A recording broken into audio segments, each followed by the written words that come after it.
देवे गौरवाणी प्रचारिणे निर्विशेषा शून्यवादी पाश्चात्यदेशतारिणे श्रीकृष्ण चैतन्य प्रभु नित्यानंद श्री अद्वैता गदाधरा श्रीवासादि गौरभक्तवृंद हरे कृष्णा कृष्ण कृष्ण हरे हरे हरे राम राम राम हरे हरे। मूकं करोति वाचालं पंगुं लंघयते गिरिं यत्कृपातमहं वंदे श्रीगुरुं दीनतारिणं। श्रील प्रभुपाद की जय, श्रील गुरुदेव की जय। హరే కృష్ణ, అందరికీ స్వాగతం మన శ్రీకృష్ణ కథాసుధలోకి. శ్రీకృష్ణుడు మథురాలోకి వచ్చారు, ఎంతోమంది భక్తులను ఉద్ధరించారు. దానితో పాటుగా నిన్న కువలయ పీడ అనే గజాన్ని కూడా వధించారు. కువలయ పీడ గజాన్ని వధించిన తర్వాత కువలయ పీడ యొక్క కూరలు ఉంటాయి కదా, దంతాలు, ఆ దంతాలని పెకిలించి భుజం మీద పెట్టుకొని తను రంగస్థలంలోనికి ప్రవేశిస్తున్నారనమాట. రంగస్థలాన్ని ఎందుకు మొత్తం ఏర్పరిచాడు కంసుడు అంటే ఈ పిల్లలిద్దరిని చంపేయాలి అని చెప్పేసి. అసలు ఆయన ప్లాన్ ఏంటి, రంగస్థలం లోపలికి రాకముందే ఆ గజంతో తొక్కించి చంపేయాలి అని చెప్పేసి తన ప్లాన్. కాకపోతే ఈ పిల్లలిద్దరు కలిసి ఏం చేశారు, ఆ గజాన్నే చంపేశారనమాట. మరి ఆ ఏనుగు ఎంత బలమైంది అంటే 80 ఏనుగుల బలము ఆ ఒక్క ఏనుగుకు ఉందంట. అలాంటి ఏనుగు, ఇంకా ఆ ఏనుగు కంసుడి దగ్గర ఉంది అని చెప్పేసి ఎవరైతే ఈ సామంతరాజులు ఉన్నారో వాళ్ళు కుక్కిన పేన్లాగా పడున్నారంట. ఎవరైతే దండయాత్రకి రావాలనుకున్న వాళ్ళు కూడా ఈ ఏనుగున్న కారణంగానే కంసుడితో గొడవ పడకుండా పారిపోతున్నారంట. అలాంటి గొప్ప ఏనుగు ఆయన దగ్గర ఉందన్నమాట. అలాంటి ఏనుగుని ఏం చేశాడు, పిల్లల్ని తొక్కి చంపించేయాలి అని చెప్పేసి ఏనుగుకి బాగా తాగిచ్చేసి మావటి వాడికి చెప్పి తొక్కించాలి అనేసి అనుకున్నాడు. కానీ కృష్ణుడు ఆ ఏనుగుని చంపేశాడనమాట. చంపేసిన తర్వాత కోరల్ని కృష్ణ బలరామ ఇద్దరు కూడా ఆ కోరల్ని పెకిలించేసి వాళ్ళని ఆ కోరల్ని భుజాల మీద పెట్టుకొని వాళ్ళు రంగస్థలంలోనికి ప్రవేశిస్తున్నారు. రంగస్థలంలోనికి ప్రవేశించేటప్పుడంట కృష్ణుడి యొక్క అందం ఎలా ఉంది అంటే తను అలసిపోయి చెమటలు ఉన్నాయి ముఖం మీద. ఆ ఏనుగు యొక్క కూరని తీసేశాడు కదా, అప్పుడు ఆ రక్తము చిల్లి ఆ చుక్కలన్నీ ఆయన మీద పడ్డాయంట, రక్తపు బిందువులు కూడా ఉన్నాయంట. దాంతో కృష్ణుడి యొక్క అందం అసలు అంతా ఇంత కాదు, చూడడానికి 2 కళ్ళు సరిపోవట్లేదన్నమాట. అలాంటి కృష్ణుడి యొక్క దివ్యమంగళ స్వరూపాన్ని ఇప్పుడు ఆ రంగస్థలంలో నిన్న మథురాలోకి వచ్చినప్పుడు ఆ పురవీధిలో ఉన్నటువంటి వాళ్ళు మాత్రమే చూశారు. ఆ వెనక వీధుల్లో ఉన్న వాళ్ళు ఎవరికైతే మెసేజ్ వచ్చిందో వాళ్ళు మాత్రమే కృష్ణుడిని చూశారు, దర్శనం చేసుకున్నారు. కానీ ఇంకా దర్శనం చేసుకునే వాళ్ళు ఎంతో మంది ఉన్నారు. మథురా నగరం అది చాలా పెద్దది. మరి ఇంకా వేరే రాజ్య అంటే ఇప్పుడు వ్రజధామం నుంచి ఏ విధంగా అయితే నందమహారాజు వెళ్ళారో అలా ఇంకా వేరే వాళ్ళు అందరూ ఉన్నారు కదా, వాళ్ళందరూ కూడా వచ్చారనమాట. మరి వాళ్ళందరూ కూడా కృష్ణుడిని ఫస్ట్ టైం అప్పుడే చూస్తున్నారనమాట. కృష్ణుడి యొక్క దివ్యమంగళ స్వరూపాన్ని వాళ్ళు దర్శనం చేసుకుంటున్నారు.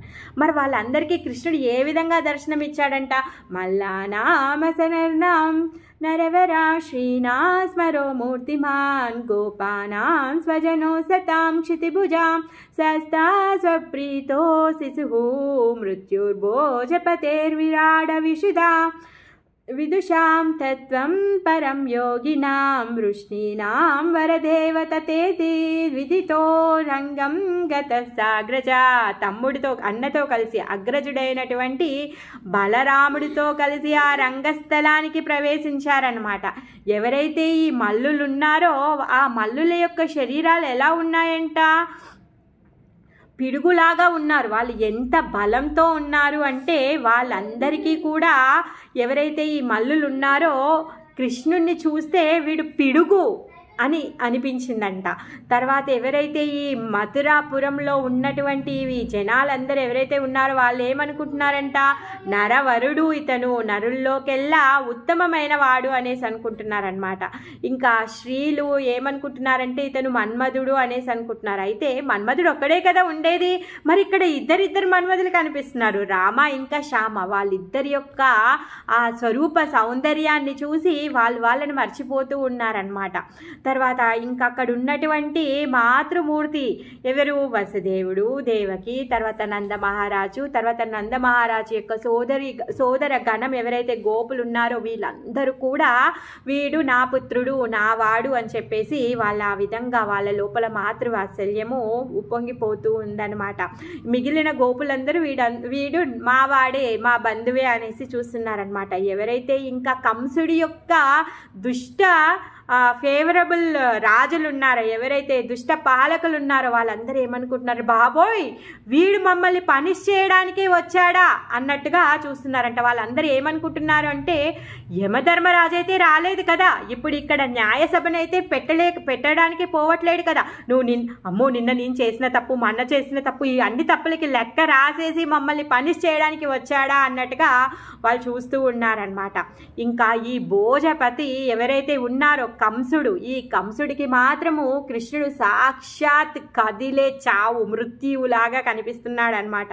నడిచొచ్చే మృత్యువుని చూసినట్టుగా చూస్తూ ఉన్నాడు అనమాట. ఎవరైతే ఈ అల్పజ్ఞులు ఉన్నారో వాళ్ళందరూ ఏమనుకుంటున్నారంటే, ఈయన సాక్షాత్ విరాట్ పురుషుడు అని చెప్పేసి అనుకుంటున్నారనమాట. ఎప్పుడైతే భగవద్గీతను చెప్పేటప్పుడు అర్జునుడికి ఈ విశ్వరూపాన్ని చూయిస్తాడు కదా, చూయించినప్పుడు ఇంకా చాలు నాయనా, నేను నిన్ను చూశాను, తర్వాత నేనేమనుకున్నాను, ఇన్ని రోజుల వరకు నువ్వు నాలాంటి సామాన్యుడివి అనుకున్నాను, అలా కాదు, నిన్ను చూస్తే అయ్యో నేను ఎన్ని రోజులు ఏంట్రా ఇటురా అటురా అని చెప్తూ నీతో ఇలా మాట్లాడాను, ఇప్పటి వరకు నీతో కలిసి కూర్చొని భోజనం చేశాను, కలిసి పడుకున్నాను, అయ్యో నేను ఇప్పటి వరకు ఎన్నో అపరాధాలు చేశాను, మీ పట్ల నన్ను క్షమించండి అని చెప్పేసి అర్జునుడు అడుగుతాడు. సో ఆ విధంగా విరాట్ రూపాన్ని ఇక్కడ ఉన్నటువంటి మథురాలో ఉన్నటువంటి వాళ్ళు ఎవరైతే ఉన్నారో వాళ్ళు చూస్తూ ఉన్నారనమాట. తర్వాత ఈ వృష్ణి వంశీయులు ఎవరైతే ఉన్నారో వాళ్ళు ఏమనుకుంటున్నారంటే, ఇతను పరమ దైవము, ఈ రామ శ్యామ భగవంతుడి యొక్క రూపాలు సాక్షాత్తు అని చెప్పేసి ఆ విధంగా ఆ రామ శ్యామని వాళ్ళు దర్శనం చేసుకుంటూ ఉన్నారనమాట. అక్కడ ఉన్నటువంటి ప్రతి ఒక్కరు వాళ్ళ మనస్తత్వం ఆధారంగా భగవంతుణ్ణి వాళ్ళ రసాలతో భగవంతుడితో సంబంధాన్ని ఏర్పరచుకుంటున్నారు.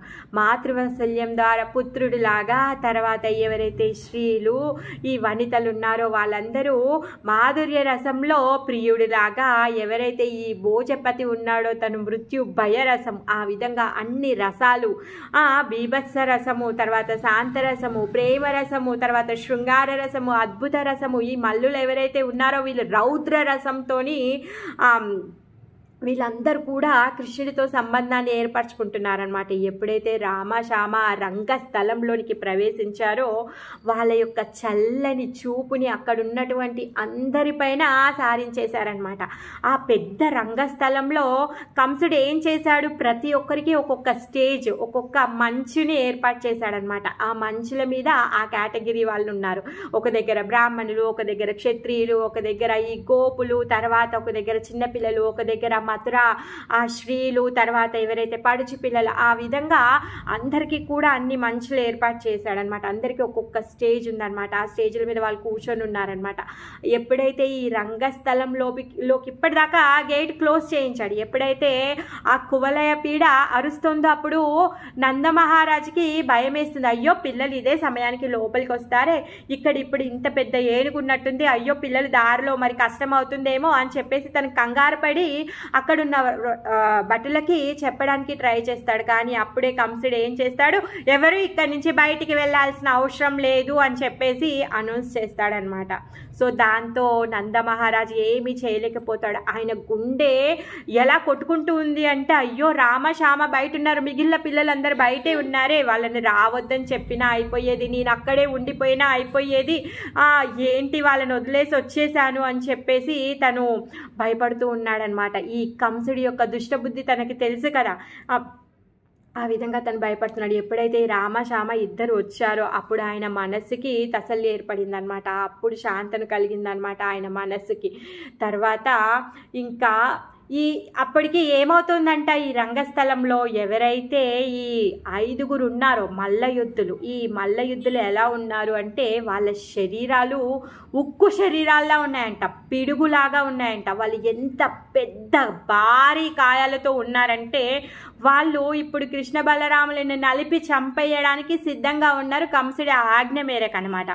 ఎప్పుడు వీళ్ళు ఏం చేశారు, ఆ ఏనుగు యొక్క దంతాలను పట్టుకొని వచ్చారు. ఇప్పటివరకు ఏనుగు చనిపోలేదు అనుకుంటున్నారు అందరూ, కాకపోతే ఆ ఏనుగు దంతాలను పట్టుకొని ఎప్పుడైతే లోపలికి వచ్చారో అందరికీ కన్ఫర్మ్ అయిపోయింది ఏనుగు చచ్చిపోయింది అని చెప్పేసి. దాంతో ఇంకా అసలు కంసుడు చూడాలి, గజ గజ వణికిపోతూ ఉన్నాడు, గుండె దడదడలాడిపోతుంది. ఎందుకు, అది ఎంత గొప్ప బలం కలిగినటువంటి ఏనుగు. ఆ ఏనుగుని ఇప్పుడు వీళ్ళిద్దరు చంపేశారు. దాంతో ఇక్కడ ఉన్నటువంటి మల్లులకు కూడా భయం స్టార్ట్ అయిందంట. ఈ చారుణ, ముష్టిక, శల, తోషల, కూట వీళ్ళకి కూడా చూడగానేమో ఆ పిల్లోడు ఇప్పటివరకు ఈ పిల్లోడు ఎవరు, గోవులను కాచుకునేటటువంటి గోపబాలుడు అని తెలుసు. మళ్ళీ వయస్సు చూస్తే ఎంత ఉంది, 10 సంవత్సరాలు మాత్రమే ఉంది. మరి అలాంటి వాడు చూడగానే వాళ్ళకి ఎలా కనిపిస్తున్నాడు, పిడుగులాగా కనిపిస్తున్నాడు, ఉక్కులాగా కనిపిస్తున్నాడు. మరి ఇప్పుడు చూస్తేందుకు ఏమైంది, అక్కడ ఏనుగు కూడా చనిపోయింది, సాక్ష్యం ఉంది. ఆ ఏనుగు యొక్క దంతాలని పట్టుకొని వచ్చేసారు, దాని నుంచి రక్తం కారుతుంది కూడా. అంటే ఈ ఏనుగు కాకుండా వేరే ఏదో పట్టుకొచ్చారు అనుకోవడానికి అలా కూడా కాదు, అదే దాంట్లో నుంచి రక్తం టప్ప టప్ప కారుతూ ఉంది కదా. సో అది చూసిన తర్వాత వీళ్ళకు కూడా భయం వేసిందంట, గుండెలు అదిరిపోతున్నాయి అన్నమాట ఈ మల్లులందరికీ కూడా. కానీ ఇప్పుడు వీళ్ళు తప్పించుకొనూ లేరు, పోట్లాడడానికి ధైర్యం కూడా మొత్తం కూడబెట్టుకుంటున్నారు. మరి వాళ్ళు ఏం చేస్తున్నారు అంటే వాళ్ళ యొక్క బాడీని ప్రదర్శిస్తున్నారనమాట. ఇక్కడ బయట రామశ్యామ ఆ ఏనుగుని చంపేటప్పుడు ఈ మల్లులందరూ లోపల, ఇప్పుడు మనం ఎప్పుడైతే మల్ల యుద్ధం చూస్తూ ఉంటామో అప్పుడు వాళ్ళు ఏం చేస్తుంటారు, రెజ్లర్స్ వాళ్ళు ఫస్ట్ వాళ్ళ బాడీ ప్రదర్శన చేస్తూ ఉంటారు, వాళ్ళ జబ్బలు కొట్టుకుంటూ ఉంటారు, తొడలు కొట్టుకుంటూ ఉంటారు. సో వాళ్ళు ప్రదర్శిస్తూ ఉంటారు కదా. అయితే వాళ్ళు ఎక్సర్సైజ్ చేస్తున్నారనమాట. చేస్తూ ఉన్నారు, వాళ్ళు అంత ఎక్సర్సైజ్ చేసిన వాళ్ళకి చెమటలు పట్టలేదంట. ఎప్పుడైతే కృష్ణుని చూశారో అప్పుడు వాళ్ళకి చెమటలు వచ్చేసాయి. అసలు వాళ్ళకి తెలియట్లేదు, ఏంటి మేము ఇంతసేపు ఊటకు బయటకు చేసినా కూడా వాళ్ళకి చెమట రాంది. ఆ కృష్ణుని చూడగానే ఆ చెమటలు వచ్చేసరికి వాళ్ళకి ఇంకా భయం మొదలైపోయింది. అసలు ఇంకా ఎలా అంటే లోపల ఇప్పుడు ఇక్కడి నుంచి పారిపోవాలి, తప్పించుకోవాలి, ఇంకా వాళ్ళకి మల్ల యుద్ధం చెయ్యాలనే కోరిక నెమ్మదిగా నీరు కారిపోతుంది అనమాట. కానీ కంసుడు వదిలిపెట్టదలుచుకోలేదే. కంసుడు ఎట్టి పరిస్థితుల్లో రామశ్యామని చంపేయాలి, ఆయన ముఖ్య లక్ష్యం అదే. ఇంకా అప్పుడు తను లోపల ఆలోచిస్తున్నాడు అనమాట, ఏనుగు చనిపోయిందా, ఎలా చనిపోయింది, ఏనుగుని నేను కూడా 80 మైళ్ళ దూరం పట్టుకొని ఇసిరి పడేశాను, అంత శక్తి నాకుంది. ఆ ఏనుగుని నా దగ్గర ఉన్నటువంటి మల్లుల్లో ఎవరైతే ఉన్నారో వాళ్ళు కూడా విసిరి కొట్టగలిగే అంత శక్తి ఉంది. సరే మరి ఏనుగుని పిల్లోడు చంపాడు అంటే మరి అని ఆలోచిస్తున్నాడు. అంటే భయం వేస్తుంది అనమాట లోపల. తర్వాత ఏం ఆలోచిస్తున్నాడంటే ఏనుగు ముసలిదైపోయింది, పాపం దానికి పని పాట లేదే, ఏం చేస్తోంది, అది తిని కూర్చోంది, దాని ఒంటికి పనే లేదు, అది ముసలిదైపోయింది, అందుకే ఆ ఏనుగు ఇప్పుడు ఆ పిల్లల చేతుల్లో చనిపోయింది అని చెప్పేసి తనకు తానుగా తను ఏం చేస్తున్నాడు, సమర్థించుకుంటున్నాడు. ఏ విధంగా సమర్థించుకుంటున్నాడు అంటే ఆ కృష్ణుడి యొక్క శక్తిని తను అంగీకరించట్లేడనమాట. అంటే ఈ సర్వశక్తివంతుడైనటువంటి కృష్ణుడు నన్ను చంపడానికి వచ్చాడు అని తను అంగీకరించలేకపోతున్నాడు. ఇంకా తను లెక్కేసుకుంటున్నాడు. ఏ విధంగా అంటే నేను చాలా గొప్ప శక్తివంతుడిని, నేను ఇప్పుడు ఈ కృష్ణుడిని ఎదిరించగలుగుతాను, నా దగ్గర ఉన్నటువంటి మల్లులు ఎవరైతే ఉన్నారో కృష్ణుడి కంటే ఇంకా బాగా శక్తి కలిగిన వాళ్ళు అని చెప్పేసి తనను తాను లెక్క వేసుకొని తన మనస్సుకి నచ్చ చెప్పుకుంటూ ఉన్నాడనమాట. అక్కడి నుంచి గాండ్రిచ్చి చూస్తున్నాడు మల్లుల వైపు, వాళ్ళకి సైగ చేస్తున్నాడు, చారుణ ముష్టికకు సైగ చేస్తున్నాడు, పిలవండి మీరు ఇంకా కృష్ణ బలరాముల్ని యుద్ధానికి పిలవండి, ఈ మల్ల యుద్ధానికి పిలవండి అని చెప్పేసి సైగ చేస్తూ ఉన్నాడనమాట. కానీ వాళ్ళకు మాత్రం లోపల కృష్ణ బలరాముల్ని పిలవాలని లేదు, కానీ రాజు యొక్క ఆజ్ఞని వాళ్ళు పాటించాలి, తప్పదు. మరి ఇక్కడ ఉన్నటువంటి ఈ ప్రజలు, ఈ మథురా వాసులు, తర్వాత ఈ ధనుర్యాగము, తర్వాత ఈ మల్ల యుద్ధాన్ని చూడడానికి వచ్చినటువంటి, ఈ పండగలో పాల్గొనడానికి వచ్చిన వాళ్ళందరూ కూడా ఈ రామ శ్యామ దర్శనంలో ఎంతగా మునిగిపోయారు అంటే, పిబంత ఇవ చక్షుర్భ్యాం లిహంత ఇవ జిహ్వయా జిగ్రంత ఇవ నాసభ్యాం శ్లిష్యంత ఇవ బాహుభి ఊచుః పరస్పరం తే వై యదా దృష్టం యథాశ్రుతం తద్రూపగుణమాధుర్య ప్రగల్భ స్మారిత ఇవ. వాళ్ళందరూ ఎలా చూస్తున్నారంట, కృష్ణ బలరాములని వాళ్ళ కళ్ళతో తాగేస్తున్నారంట. భగవంతుడి యొక్క దర్శనాన్ని వాళ్ళు నేత్రాలతో పానం చేస్తూ ఉన్నారనమాట. ఇంకా అదేమన్నా కృష్ణ బలరాములు అంటే తాగే ద్రవ పదార్థమా, నాకే లేహ్యమా? కాదు. వాళ్ళ లోపలున్నటువంటి ఆ కరుణ, ఆ ప్రేమ, కృష్ణుడి పట్ల ఉన్నటువంటి ఆ ప్రేమ అందరి హృదయాల్లో జాగృతమైపోయింది. ఇన్ని రోజులు కృష్ణుడి గురించి విన్నారు, కృష్ణుడు అలా ఉంటాడు, ఇలా ఉంటాడు, తను పరమ దివ్యంగా ఉంటాడు, తర్వాత తను చాలా మధురంగా తన ఫ్లూట్ని వాయిస్తాడు, తను గోవులని పాలించడానికి వెళ్తాడు, తర్వాత ఆయన యొక్క దివ్యమంగళ స్వరూపం గురించి, ఆయన దివ్య కర్మల గురించి విని విని విని విని వీళ్ళ హృదయాలన్నీ కరిగిపోయాయి కదా.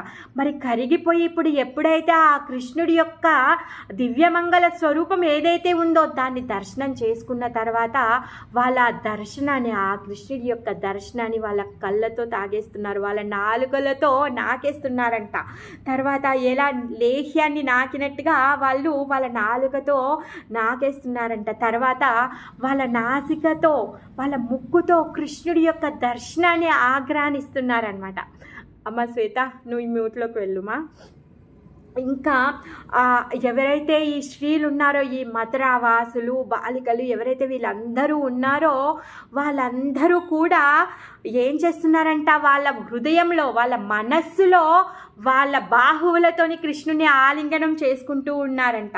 తర్వాత ఇంకా భగవంతుడి యొక్క రూప లావణ్యం ఏదైతే ఉందో, ఆ మాధుర్యం ఏదైతే ఉందో వాళ్ళందరూ కూడా అది ఆస్వాదిస్తూ ఉన్నారనమాట.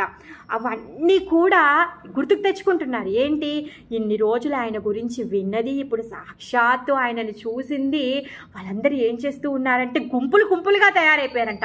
అరే, ఇన్ని రోజులు మనం విన్నామే కృష్ణుడి గురించి, అదే కృష్ణుడు, చూడు ఎంత బాగున్నాడు అని చెప్పేసి వాళ్ళందరూ గుంపులుగా గుసగుసలు పెట్టేసుకుంటూ మాట్లాడుతున్నారు.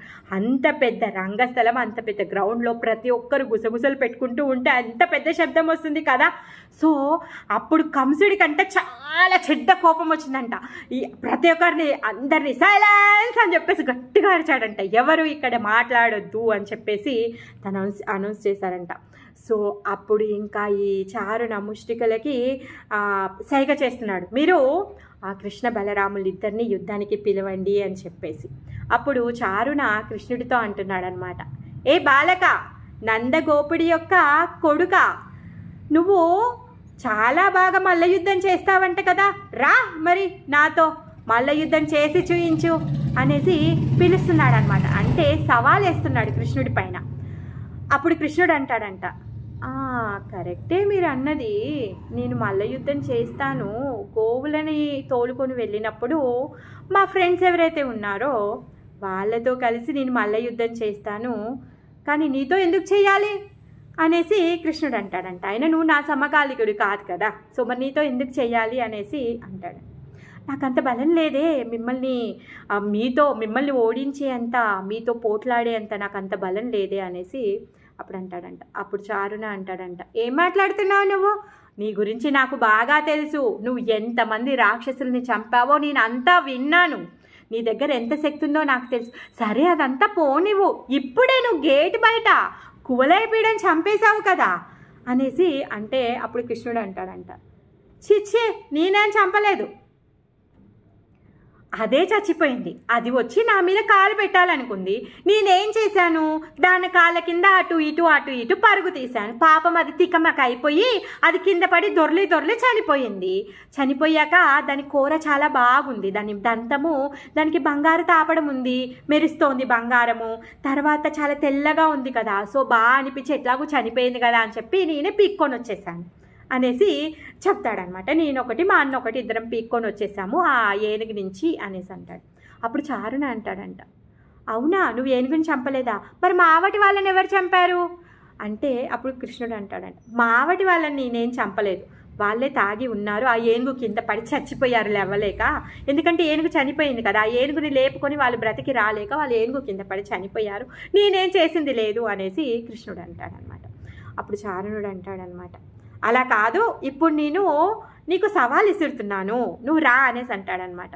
అప్పుడు కృష్ణుడు అంటాడంట, నువ్వు సవాల్ ఇసురితే నేనెందుకు రావాలి అనేసి కృష్ణుడు అంటాడంట. అప్పుడు చారుణుడు అంటాడంట, సరే ఓకే, నువ్వు నాకు తగ్గోడివి కాదు అనుకుంటున్నావు కాబట్టి నువ్వు రావట్లేదు, కాకపోతే దాని లైట్ ఈ లైట్ అయితే అప్పుడు కృష్ణుడు అంటున్నాడంటే చారుణుడు ఏమంటున్నాడంటే, రాజు ఉన్నాడు, రాజు మల్ల యుద్ధం చూడాలి అనుకుంటున్నాడు, తను మల్ల యుద్ధం చూసి మురిసిపోవాలనుకుంటున్నాడు, సో రాజుని ప్రసన్నం చేయడం మన యొక్క బాధ్యత కదా, అందుకనే నువ్వు వచ్చి నాతో యుద్ధం చెయ్యి అని చెప్పి పిలుస్తున్నాడు అనమాట. అప్పుడు కృష్ణుడు అంటే, రాజా ఎవరికి ఆ రాజు, నేను ఆయన రాజ్యంలో ప్రజని కాదే, నా రాజు నంద మహారాజు, నేను అడవిలో తిరిగేవాడిని, ఆ వనచారిని గోపీనాథుణ్ణి అనేసి తను అంటాడనమాట. ఆ వనచారిని నేను గోవులను పట్టుకొని తిరిగేవాడిని, నా రాజు నంద మహారాజు.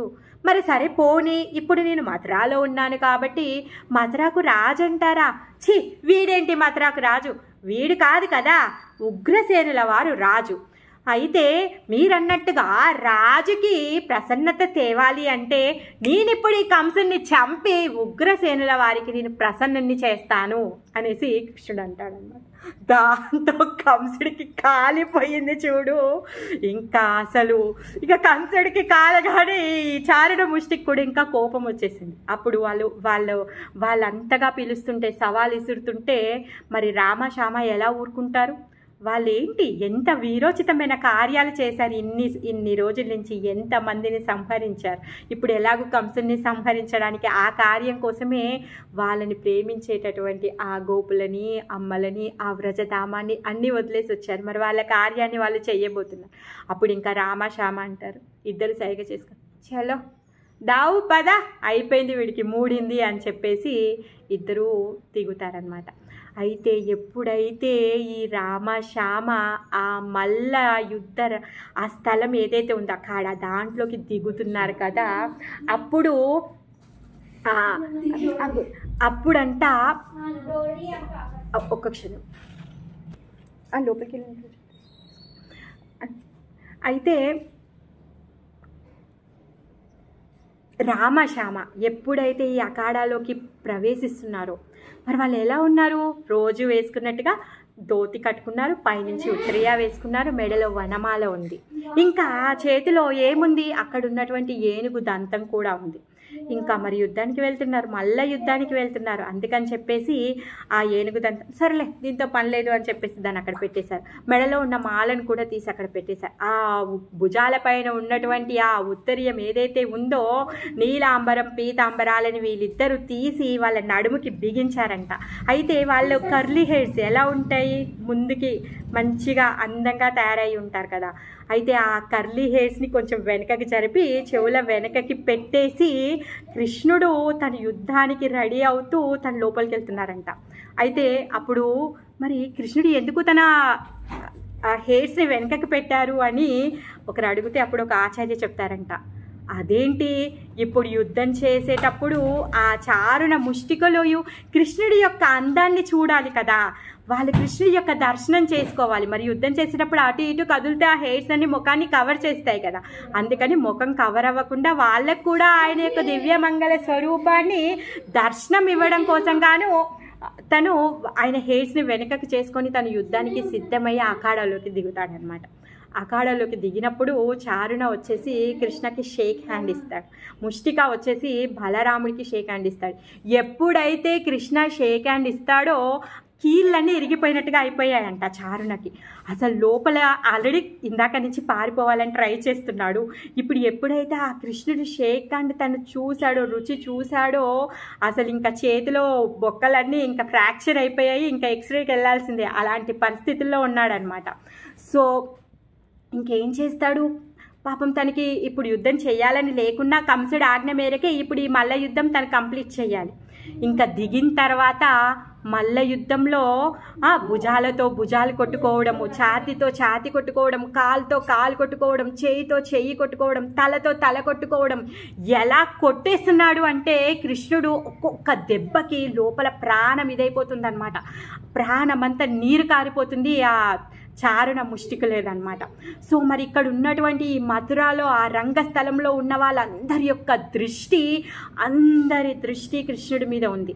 ప్రతి ఒక్కరు అరుస్తున్నారు, ఇది అధర్మమైంది, అంత చిన్న పిల్లవాడితో ఇంత పెద్ద మల్ల యుద్ధులతో యుద్ధం చేయిస్తున్నాడు ఈ కంసుడు అని చెప్పేసి, ఇది చెయ్యకూడని పని, ఇది అధర్మమైంది అని చెప్పేసి ప్రతి ఒక్కరు కూడా అరుస్తూ ఉన్నారనమాట. అప్పుడు మళ్ళీ కంసుడు అంటాడనమాట, ఇది నా రాజ్యం, నా ఇష్టం, ఎవరు మాట్లాడాల్సిన అవసరం చెప్పి అందరినీ చూప్ అని చెప్పేసి అందరు నోరు మూపిచ్చేస్తాడు. ప్రతి ఒక్కరి కళ్ళు కృష్ణుడి దగ్గర ఉంది. అయితే కృష్ణుడు ఎప్పుడైతే అఖాడాలోకి వచ్చాడో కృష్ణ ఫ్రెండ్స్ ఎవరైతే ఉన్నారో స్తోక, అర్జున, తర్వాత సుధామ, శ్రీధామ, వీళ్ళు ఎవరైతే ఉన్నారో వీళ్ళందరూ కూడా ఏం పెద్దవాళ్ళ కాదు, వీళ్ళందరూ కూడా అంతే 6 నుంచి 11, 12 సంవత్సరాల వరకే ఉంటారనమాట. వాళ్ళందరూ అంట ఏదైతే ఆ మల్ల యుద్ధం చేస్తున్నారో ఆ అఖాడా ఉంది కదా దాని చుట్టూ వచ్చి నించుంటారంట. అలా కాదు, మా స్నేహితుడు వెళ్ళి పోరాడడానికి వెళ్తుంటే మా వంతు సహాయం మేము చెయ్యాలి కదా అని చెప్పేసి వాళ్ళు అలా దగ్గరికి వెళ్ళి ఆ కృష్ణుడు బలరాముడి ఈ చారుణ ముష్టికలతోని పోరాడేది వాళ్ళు చూస్తూ ఉన్నారనమాట. చూస్తూ చూస్తూ వాళ్ళు ఎంత లీనమైపోయారు అంటే వాళ్ళు కొట్టే దెబ్బలకి వీళ్ళు కూడా అటు ఇటు పడిపోతూ ఉన్నారనమాట. అయితే ఎప్పుడైతే ఈ చారుణ కృష్ణుడిని కొట్టేస్తున్నాడంట, కొట్టేస్తుంటే కృష్ణుడి ముఖం మీద చెమటలు పట్టాయంట. అప్పుడు అక్కడ ఉన్నటువంటి స్తోక అంటున్నాడు, ఏ కానా దా కొంచెం సేపు నువ్వు రెస్ట్ తీసుకో, నేను చూసుకుంటాను రా వాణ్ణి అనేసి అంటున్నాడంట. ఆ విధంగా అక్కడ ఉన్నటువంటి మథురా వాసులందరి హృదయాలు బద్దలైపోతున్నాయి. అక్కడ ఉన్నటువంటి మథురా శ్రీలు ఏమనుకుంటున్నారు తెలుసా, ఆహా మేము ఎంత దురదృష్టవంతులము, ఆ గోపికలు ఎంత అదృష్టవంతులు, ఈ కృష్ణుడు గోవులను తీసుకొని వెళ్ళేటప్పుడు పొద్దున్నే ఆయన దర్శనం చేసుకునే వాళ్ళే, మళ్ళీ ఆయన యొక్క వేణుగానాన్ని వీళ్ళు విని ఆయన వేణుగానం చేసేటటువంటి ఆ దివ్య మంగళ స్వరూపాన్ని వాళ్ళు దర్శనం చేసుకున్నారే. ఇంకా ఎప్పుడైతే తన ఆవులను తీసుకొని మళ్ళీ ఇక్కడికి వస్తున్నాడో, ఎప్పుడైతే మళ్ళీ గోకులానికి వస్తున్నాడో ఆ గోవుల యొక్క పాదధూళి ఎగిరిపోయి ఆ దుమ్ము దుసరతో ఉన్నటువంటి ఆయన కేశాలు, ఆయన నీలి మేఘ ఛాయని దర్శనం చేసుకొని వీళ్ళందరూ తరించిపోయారు. మేమెందుకు ఇక్కడ పుట్టాము, ఈ మథురాలో మేమెందుకు పుట్టాము, మాకెందుకు ఈ రాజరికపు జన్మ, మేమెందుకు అక్కడ వ్రజధామంలో పుట్టలేదు, మేము అక్కడ పుట్టినుంటే హాయిగా ఆవులతో ఈ కృష్ణుడితో పాలు పితుక్కుంటూ వెన్న చిలుకుతూ పిడకలు చేసుకుంటూ మేము ఎంత హాయిగా ఉండేవాళ్ళము, వాళ్ళ కృష్ణుడి యొక్క దివ్య మంగళ స్వరూప దర్శనాన్ని పానం చేశారే, మేము అలాంటి అదృష్టాన్ని కోల్పోయాము, ఇప్పుడు ఇక్కడ ఈ అఖాడాలో ఈ మల్ల యుద్ధుల మధ్యలో ఇలాంటి దర్శనాన్ని మేము చేసుకుంటున్నాం, మేము ఎంత దురదృష్టవంతులము అని చెప్పేసి వాళ్ళ హృదయాలు ఘోషిస్తున్నాయంట. వాళ్ళందరూ రోధిస్తూ ఉన్నారంట. వాళ్ళందరూ అక్కడ ఉన్నటువంటి బ్రాహ్మణ, క్షత్రియ, వైశ్య, శూద్ర ఎవరైతే ఉన్నారో వాళ్ళందరూ కూడా దేవాది దేవిని ప్రార్థిస్తున్నారంట. స్వామి మేము ఇప్పటి వరకు చేసిన ఏ తపము, ఏ వ్రతము, ఏ ఉద్యాపన ఏదైతే ఉందో దానికి ఏదైతే ఆశీర్వాదాలు మీరు మాకు ఇస్తారో ఆ ఆశీర్వాదాలన్నీ ఈ 2 పిల్లలకి ఇచ్చేయండి, ఇప్పుడు ఈ 2 గెలవాలి అని చెప్పేసి ప్రతి ఒక్కరు కూడా హృదయపూర్వకంగా ఆ దేవాది దేవుణ్ణి ప్రార్థిస్తున్నారు. వాళ్ళ శక్తానుసారంగా భగవంతుని ధ్యానిస్తూ ఉన్నారనమాట. అప్పుడు ఇంకా ఈ వీళ్ళ మధ్యలో ఉన్నటువంటి ఏదైతే ఈ యుద్ధం ఉందో భీకరంగా అయిపోయింది. మధ్యలో కృష్ణుడు అలసిపోయినట్టుగా కనిపిస్తున్నాడు. మరి పెద్దవాళ్ళకంటే కొంచెం సహనం ఎక్కువగా ఉంటుంది. మరి కృష్ణుడితో ఉన్నటువంటి ఆ చిన్న చిన్న పిల్లలు ఉన్నారు. స్తోక 6 years బాబు, ఆ బాబు సహనం కోల్పోతున్నాడు. కృష్ణుడు అలసిపోతున్నాడు, చెమటలు వచ్చేస్తున్నాయి అని చెప్పేసి అలసిపోతున్నాడు. అయితే అప్పుడు చారున 2 చేతులు ఎత్తి ముష్టిక దెబ్బని కృష్ణుడి యొక్క వక్షస్థలం మీద గుద్దడానికి వెళ్తున్నాడంట. అప్పుడు స్తోక యొక్క ప్రాణాలు పోయినట్టుగా అయిపోయాయంట. అది చూస్తున్న స్తోక ఒక్కటే ఉన్న పలంగా వెనకకి వెళ్ళిపోతాడంట. కానా అనేసి పిలుస్తాడంట. అంతలోకే కృష్ణుడు ఏం చేస్తాడంటే ఆ చారుడి యొక్క 2 చేతులను పట్టుకొని పైకి ఎత్తుతాడంట. అది చూసిన స్తోకకి మళ్ళీ ప్రాణం తిరిగి వచ్చిందంట. ఆ ప్రాణం కళ్ళల్లో నుంచి పోతుంది తనకి, ఆ ప్రాణం మళ్ళీ తిరిగి వచ్చిందంట. అప్పుడు కృష్ణుడు అనుకుంటాడంట, చాలు ఇంకా నా ఫ్రెండ్స్లో అంత ఓపిక లేదు, వాళ్ళ యొక్క ప్రాణాలని నేను వాళ్ళని విసిగించొద్దు అని చెప్పేసి తన లోపల అనుకుంటాడు. మరి కృష్ణుడు ఇంతగా కొడుతూ ఉన్నాడు చారున ముష్టికలకి. ఇంకా కృష్ణుడితో తిరిగి పోరాడే శక్తి లేదు, పోరాడాలనే కోరిక కూడా లేదు. ఇప్పుడు ఎలా అంటే ఇంకా కృష్ణుడి పాదాల మీద పడి మమ్మల్ని వదిలేసేయండి, మేము పారిపోతాము అని చెప్పేసి ప్రాధేయపడాలని ఉంది. కాకపోతే కంసుడి భయానికి వాళ్ళు అలా చేయలేకపోతున్నారు. వాళ్ళు ఆ యుద్ధంలో ఆ రంగంలో దిగిన తర్వాత వాళ్ళు అలా చేయలేకపోతున్నారనమాట. ఎప్పుడైతే కృష్ణుడంట చారుణ ముష్టికులు అనుకుంటున్నారు, సరే ఇంకా ఇప్పుడు వదిలేకపోయాడు, చంపేస్తే అయిపోతుంది అని చెప్పేసి ఆ విధంగా వాళ్ళు అనుకుంటున్నారనమాట. అంటే ఇప్పుడు వదిలేయట్లేడు, చంపేయట్లేడు, ఆ విధంగా ఆడుకుంటున్నాడనమాట. ఎలా ఆడుకుంటున్నాడు అంటే గరుడ పాముతో ఆడుకున్నట్టుగా ఆడుకుంటున్నాడంట.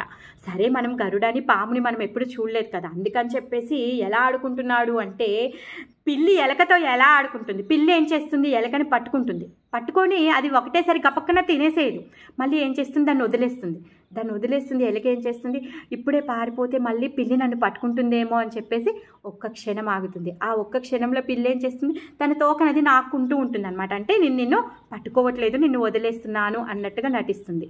తర్వాత ఆ ఎలక ఎప్పుడైతే లేచి పరుగు తీసేందుకు రెడీగా ఉంటుందో అప్పుడు గపక్కన పట్టేస్తుంది అనమాట. ఆ విధంగా ఇక్కడ కృష్ణుడు కూడా ఈ చారుణ ముష్టికలతోని కృష్ణుడు రాముడు ఇద్దరు ఆడుకుంటున్నారనమాట.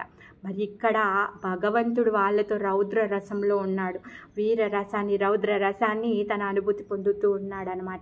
ఇంకా ఈ గోప బాలురు ఎవరైతే ఉన్నారో వాళ్ళ లోపల ఉన్నటువంటి సహనం ఇంకా తెంచేయొద్దు అని చెప్పేసి ముష్టిక గుద్దులు ఒక్కటే గుద్దు, బలరాముడైతే ఒక్కటి చాచి ఇస్తాడంట, అంతే కథం వాడు చచ్చూరుకుంటాడు ముష్టికుడు. కృష్ణుడు కూడా ఎంత ఆయన పిడికిలు బిగించి గుద్దేస్తాడంట, గుద్దేసి చచ్చిపోతాడు. ఎప్పుడైతే ఈ చారుణ ముష్టిక చచ్చిపోతారో వెంటనే కూట ఇంకా శలతోషలు వచ్చేస్తారనమాట. శలతోషల రాగానే కృష్ణుడు ఈ శలతోషల్ని ఇద్దరిని పట్టుకొని బాగా కొట్టేస్తాడంట. శలతోషల్ని పట్టుకోగానే కూట వచ్చేస్తాడు. కూట రాగానే బలరాముడు కూటాన్ని ఎదిరిస్తాడంట. సో ఆ విధంగా అందులో ఉన్నటువంటి తోషలని కృష్ణుడు ఒక కాలు మీద కాలు పెట్టి ఇంకో కాలుని చింపేస్తాడంట, మొత్తము 2 భాగాలుగా చేస్తాడంట. ఈ 5 మల్ల యోధులని 6 ముక్కలుగా చేసి పడేశారు. వాళ్ళు చనిపోయిన తర్వాత అక్కడున్నటువంటి మథురా ఆ రంగస్థలంలో ఉన్నటువంటి ఈ మథురా వాసులు ఎవరైతే ఉన్నారో వీళ్ళందరూ అసలు జయకారాలు చేస్తున్నారు రామాకి శ్యామాకి. ఎలా అంటే ఇతనే వాసుదేవుడి యొక్క కృష్ణుడు అని, నందమహారాజు యొక్క కొడుకు అని చెప్పేసి జయకారాలు చేస్తున్నారనమాట. ఆ జయకారాలు విన్న తర్వాత కంసుడి పని అయిపోయింది, ఇంకా కాదు, ఎలా అయినా సరే వీడిని చంపేయాల్సిందే, అసలు ఏంటి అని చెప్పేసి అందరూ నోరు మూయించేస్తున్నారు. అక్కడ ఎప్పుడైతే ఈ మల్ల యుద్ధము మొదలయ్యేటప్పుడు ఒక డప్పు ఉంటుంది, అది వాయించి దాన్ని స్టార్ట్ చేస్తారు కదా, అప్పుడు ఎప్పుడైతే ఈ 5 చనిపోయారో అప్పుడు ఆ డప్పు మొదలైపోయింది. అందరూ జయకారాలు చేస్తూ ఉన్నారు. తర్వాత ఈ మల్ల యోధులు ఈ 5 మెయిన్ వాళ్ళు కాకుండా ఇంకా 100 మంది మల్లులు ఉన్నారంట. ఆ మల్లులందరూ కూడా పరుగు తీసి పారిపోతున్నారంట, వెనకకి తిరిగి చూడకుండా. వాళ్ళందరూ అనుకుంటున్నారు ఇన్ని రోజులు వీడు ఎంతోమంది అసురులను చంపారు, పోనీలే ఇప్పుడు వాడి ప్లేస్లో ఉండి అసురులను చంపాడు, ఈ ప్లేస్లోకి వస్తే అంటే స్థల ప్రభావం తన మీద ఉండకపోవచ్చు, ఈ స్థలంలో మా మల్లులు వాడిని నలిపి చంపేస్తారు అనుకున్నాము, కానీ వాడికి ఏ ప్రభావము పడదు. సో అలాంటి వాడు ఇలాంటిని చంపాడు, గజాన్ని చంపాడు, మేమెవరము వాడి ముందు దూదిని నలిపినట్టుగా నలిపేస్తాడు, అయ్య బాబోయ్ అని చెప్పేసి వాళ్ళందరూ పరుగు తీస్తున్నారు. చూడు ఈ కంసుడు ఏం చేశాడు, గేట్ క్లోజ్ చేయించాడు. పాపం ఇప్పుడు ఆ గేట్ క్లోజ్ చేయించింది వాళ్ళకి పెద్ద కష్టమైపోయింది. ఇప్పుడు ఆ గేట్ని ఇరక్కొట్టేసి దాటేసి దూకేసి పరుగులు తీస్తున్నారనమాట. తీసేయగానే కంసుడు వీళ్ళందరూ చేజాకారాలు చేస్తున్న వినలేకపోతున్నాడు. లోపల ఉక్రోషము, రోషము, పగ, తర్వాత ఎలాంటి ఈర్ష, అతన్ని చంపేయాలి అని చెప్పేసేవు ఆక్రందము పెరిగిపోయాయి అన్నమాట. వీళ్ళందరూ నోళ్ళైతే మోయించేశారు. ఎప్పుడైతే ఈ చారుణ, ముష్టిక, శల, తోషల, కూట చనిపోయారో ఆకాశంలో దేవతలు కూడా దుందుబులు వాయిస్తున్నారంట. వాళ్ళని ఎక్కడ ఆపగలుగుతాడు? సో ఆ విధంగా నడుస్తూ ఉంది. వెంటనే కంసుడు ఆదేశాన్ని ఇస్తాడనమాట. వసుదేవుని చంపేయండి, దేవకిని చంపేయండి, ముసలివాడైన ఉగ్రసేనుని కూడా చంపేయండి అని చెప్పేసి, ఈ కృష్ణ బలరాముల్ని నెట్టి పడేయండి అని చెప్పేసి, ఇక్కడి నుంచి తరిమేసేయండి, వీని అలా చేయండి, ఇసిరేయండి అని చెప్పేసి తన ఆర్డర్స్ వేస్తూ ఉన్నాడనమాట. ఆర్డర్స్ వేస్తూ ఉంటే కృష్ణుడు వెంటనే ఆ మల్ల యుద్ధంలో ఆ రేతిలో ఉన్నాడు కదా, ఇసుకలో ఉన్నాడు కదా, ఆ ఇసుక నుంచి ఎక్కడైతే కంసుడు కూర్చున్నాడో ఆ రాజ మంచి ఏదైతే ఉందో, ఆ స్టేజ్ ఏదైతే ఉందో, ఒక్క దునుకుతాడంట. దునికి ఆ రాజ సింహాసనం ముందర నించుంటాడంట. వెంటనే కిరీటం మూసి కింద పడిపోతుంది కంసుడిది. పెద్ద ఖడ్గాన్ని ఇంకా డాలుని పట్టుకొని కృష్ణుణ్ణి ఎదిరించడానికి చాలా తన శక్తానుసారంగా తను ప్రయత్నిస్తాడనమాట. కానీ ఏమీ చేయలేడు. అన్ని విధాలుగా అన్ని రకాలుగా శక్తిని కోల్పోయాడు. అసుర శక్తిని కోల్పోయాడు, మల్ల శక్తిని కోల్పోయాడు, గజ శక్తిని కోల్పోయాడు, లాస్ట్కి హృదయంలో ఉన్నటువంటి ఆ ధైర్య శక్తిని కూడా కోల్పోయాడు. మిగిలింది ఒకటే భయం. ఆ భయం ప్రకారంగానే ఆ మృత్యు ఆసన్నం అయిపోయింది. కృష్ణుడు ఒక్క ముష్టికతోని ఒక గుద్దు గుద్దుతాడంట. ఒక గుద్దు గుద్దుతో చచ్చిపోతాడు. ఒక్కటే గుద్దుకి చనిపోతాడా? ఎలా చనిపోతాడు? ఎవరు ఎలా నమ్ముతారు? నమ్మరు కదా. అప్పటికి అక్కడ ఉన్నటువంటి మంత్రులు అన్నారు కూడా, ఇప్పుడు కంసుడి పని అయిపోయింది, చనిపోయాడు అనేసి. అంటే ఎవరు నమ్మట్లేదు. ఎందుకు నమ్మట్లేదంటే ఒకటే గుద్దికి ఆ కంసుడు ఎలా చనిపోతాడని, అంటే మూర్ఛపోయాడు అనేసి అనుకుంటున్నారనమాట.